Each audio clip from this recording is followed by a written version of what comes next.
tout matin, les perles, bienvenue au jour 8. Bon congé de la reine à tous. Tu sais, quand j'étais une enseignante dans mon ancienne vie, mon Dieu qu'on attendait-tu pas les congés avec impatience. Et ce matin, là, je sais que les énergies ont été très, très intenses cette fête semaine. Si vous n'avez pas fait le soin collectif, il y a pas beaucoup de personnes ne l'ont pas fait. La majorité d'entre vous l'avaient fait, mais faites-vous donc ce cadeau-là. Quand l'énergie est très, très haute, hein, on avait initialement 6 axes énergétiques en avant, en arrière, en haut, en bas et sur les côtés. Mais quand j'ai commencé ma formation, déjà, ça commençait à changer parce que peu de temps après, on avait ajouté les axes stabilisateurs. Et c'est là que j'ai compris qu'il fallait avoir assez d'outils dans notre sac à dos pour demeurer en équilibre, peu importe ce que la vie allait nous envoyer. Et après ça, ça continue à pulser. On est rendu à 12 axes énergétiques. Donc, si tu n'as pas fait le soin, ça se peut, tu te sens toute moche en dedans, tu sais, pas le goût de faire rien de ça. C'est les axes énergétiques. Il faut les replacer. Et tu as ça gratuit dans le soin de mai, le soin collectif. Jour 8. Devenir équilibriste holistique, c'est l'introduction, la mise en bouche. Ce que j'ai compris ce matin, puis il y a des prises de conscience que je fais avec une véracité encore plus grande. C'est comme, pourquoi j'ai pas vu ça avant? Pourquoi? On laisse aller les pourquoi, mais j'en suis rendue là dans mon processus, hein? Que ce soit le processus d'illumination, puis c'est ça que je suis dedans, ou le processus d'incarnation, ou peu importe le processus dans lequel on est des éternels apprenants. Puis aujourd'hui, je pouvais pas commencer à expliquer c'est quoi devenir un équilibriste holistique sans avoir pris de recul, parce qu'il y a peut-être des personnes qui vont regarder cette vidéo-là, qui ont peut-être pas regardé des capsules la semaine dernière, mais cette formation ici, ça me tente de vous faire un bilan de la semaine. Puis parfois, moi là, j'ai tellement plaisir à faire ce que je fais que j'ai l'impression que je n'ai pas assez donné.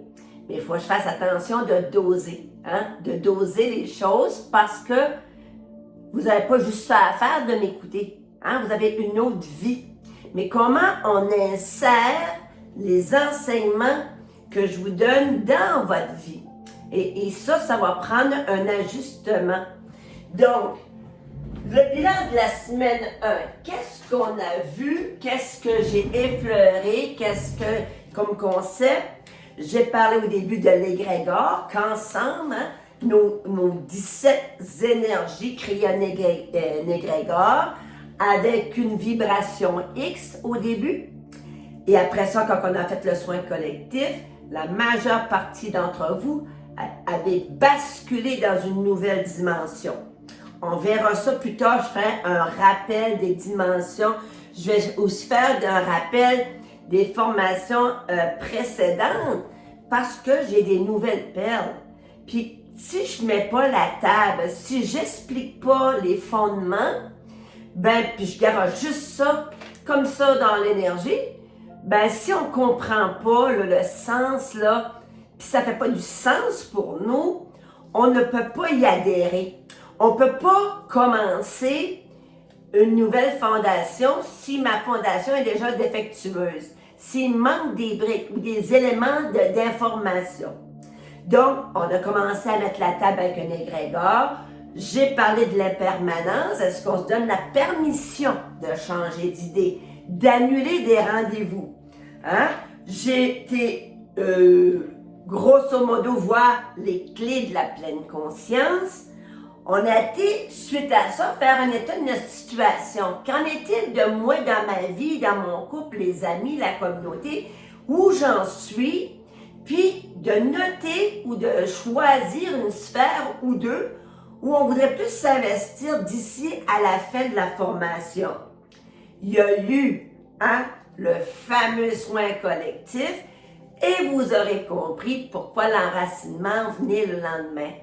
Parce que quand on rééquilibre les axes énergétiques, quand les gens viennent en soins énergétiques, puis je rééquilibre les axes, il y a un sentiment de bien-être qui nous habite et on veut garder cet état-là. Et comment cet état-là peut perdurer? C'est en allant faire l'enracinement à chaque matin dehors, nu-pied sur la terre. 5, 10, 15 secondes, 30 secondes, mais ça va être peut-être inconfortable au début si tu n'es pas habitué à marcher pieds nus. Moi, je cours sur les roches pieds nus. Je fais ça depuis que je suis toute petite. Mais en même temps, ça se peut être une hypersensibilité au niveau des pieds, mais donne-toi une chance, ton corps, il va s'habituer.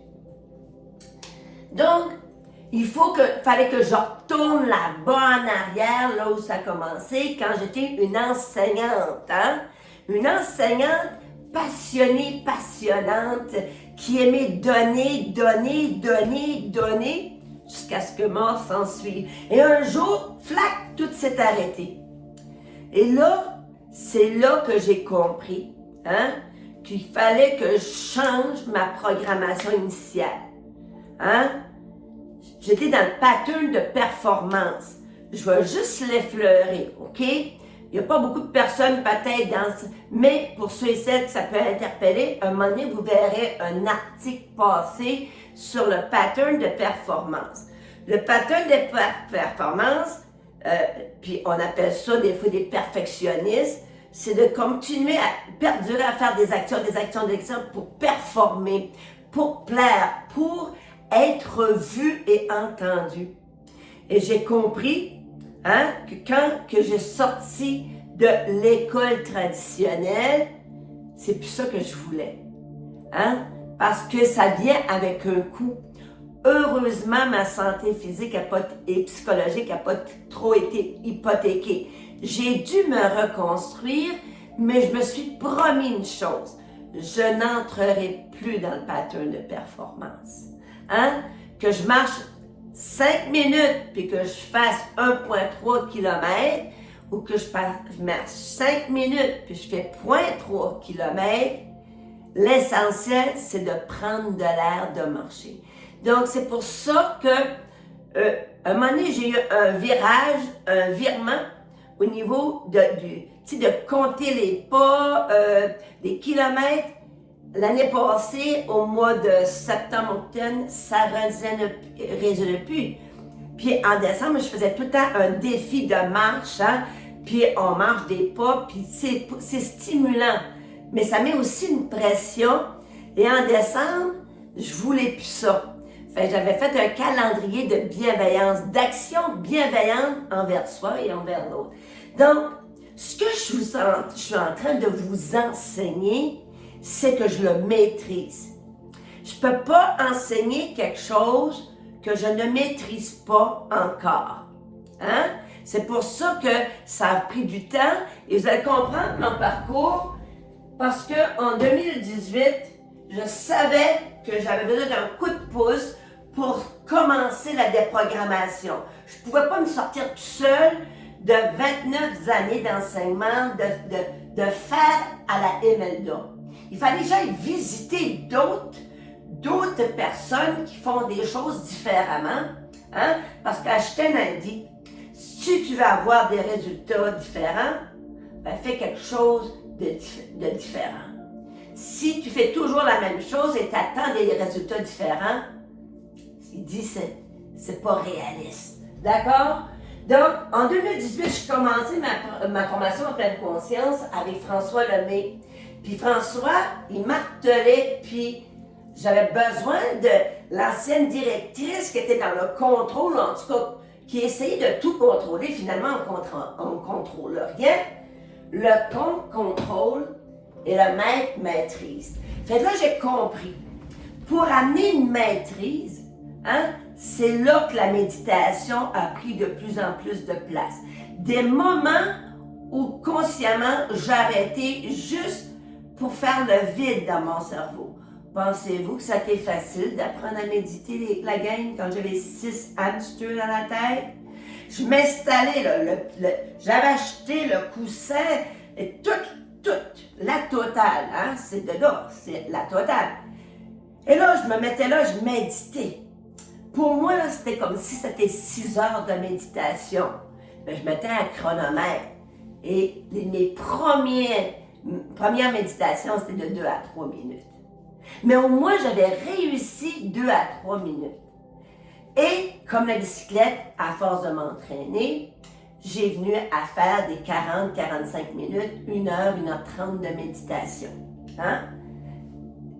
Demeurer sans juste accueillir les pensées, hein, et les laisser aller comme des nuages. Mais là, il se passait quelque chose en moi, que c'était bien beau la pleine conscience, mais comment on arrive à la pratiquer au quotidien? Et c'est là que Nicole Bordelot, ses formations sont venues me nourrir sur la pleine présence. Ressens, respire. Hein, la présence, t'es là dans le ici et maintenant. Arrête de te projeter plus loin. Ça aussi, ça a toute une déprogrammation. Hein? Et un jour, j'ai compris que si j'unissais la pleine conscience, la pleine présence, je toucherais à ma pleine réalisation. Et là, c'est là que tout a commencé. Hein? Et moi, je suis rapide à faire des liens. Des fois, je suis lente, ça dépend des concepts. Mais là, j'étais rapide parce que j'étais animée par le désir de transformer ma vie. Je voulais pas me rendre à 60 ans, 70 ans, puis regarder ma vie puis me dire c'est juste ça. Je voulais une vie pleine de sens, une vie qui goûte bon.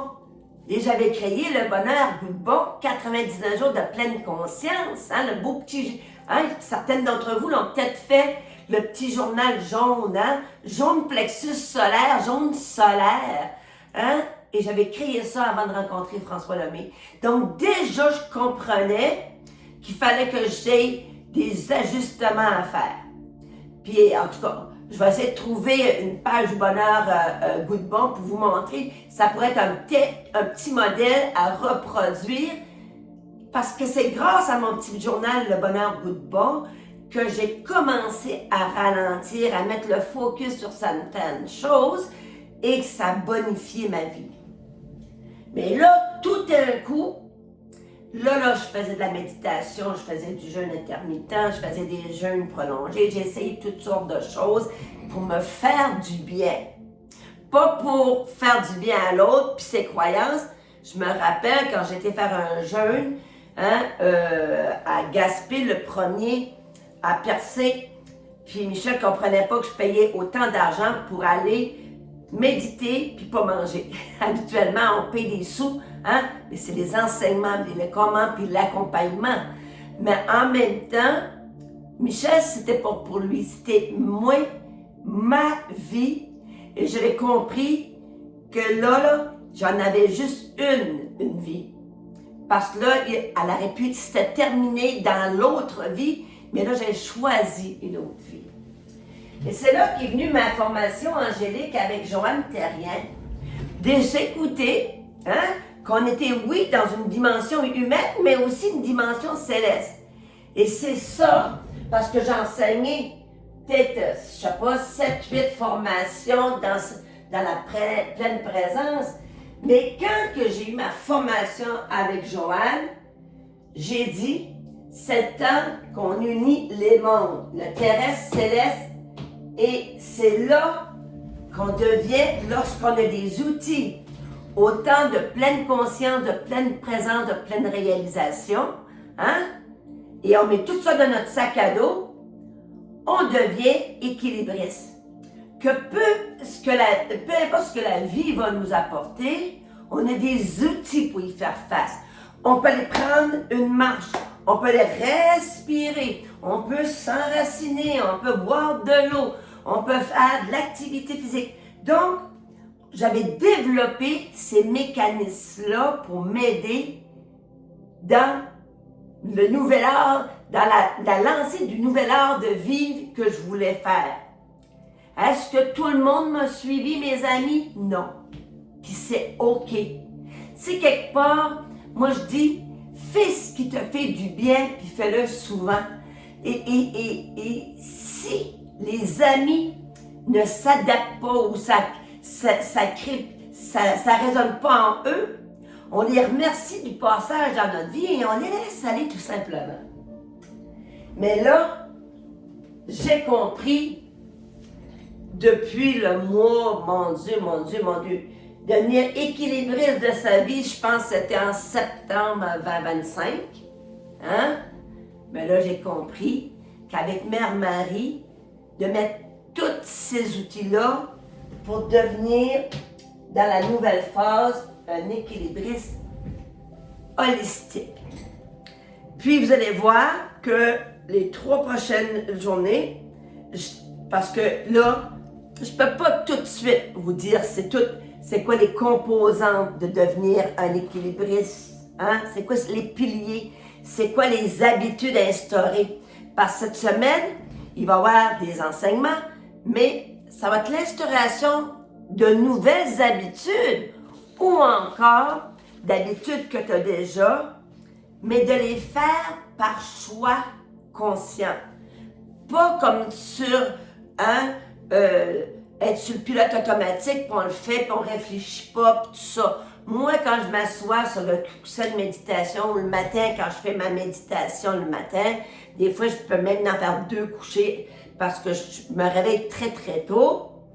Bien, je fais le choix conscient de préparer ma journée, de préparer mon mental à ralentir.